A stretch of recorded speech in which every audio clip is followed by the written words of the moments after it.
gjajni dhe përmendet Kur'an shumë bukur, thotë wa ghallaqatil abwab.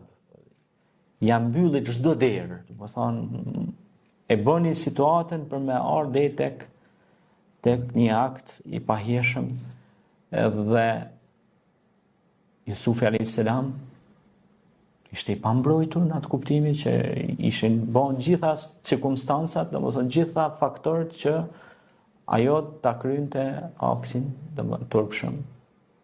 Dhe ajo u turru në të. Mirë po ai ishte pra kështu, dhe ajo kishte kapur te pjesa e shpinës, e këmisha, ja kishte gërvish shpinën. Zakonisht në kriminalistik çdo lëvizje e trupit studiohet. Kupton ajo dhe po të kishte qenë përballë do të thotë që ai ka pranuar. Po me shpinë do të thotë që është lëvizje mbrojtëse. Lëvizje taktike mbrojtëse. Dhe ai thotë nuk një përgjigje shumë e mirë, thotë o Allah, thotë më ruaj, dhe thotë o Zot, thotë më ruaj, thotë se unë nuk mund ta bëj një gjë për shkak se mua më ka besu, apo dhe më ka lënë amanet këtë vend dhe unë nuk mund të bëhem prej të ligëve, prej të imoralëve, dejuzve.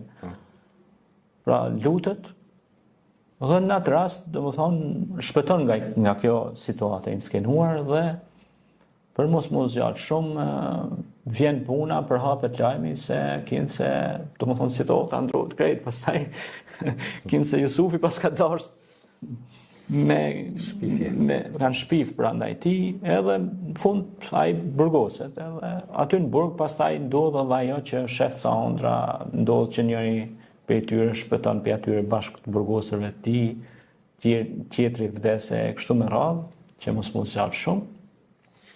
Dhe në fund të ditës, pra Jusufi alayhis salam hetohet që kishte qenë komplet i pastërt. Dhe në shenjë respekti, ministri asaj kohe e bën ministër, e ngrit në detyrë, e bën ministër të financave, të administratës dhe bujqësisë të asaj kohe, të administratës publike. Domethënë që me ba, sepse e shifte se i tregoi ëndrat me 7 kallet, tregon sa ku duhet me tubu, pra kallamoqin, misrin, agrumet.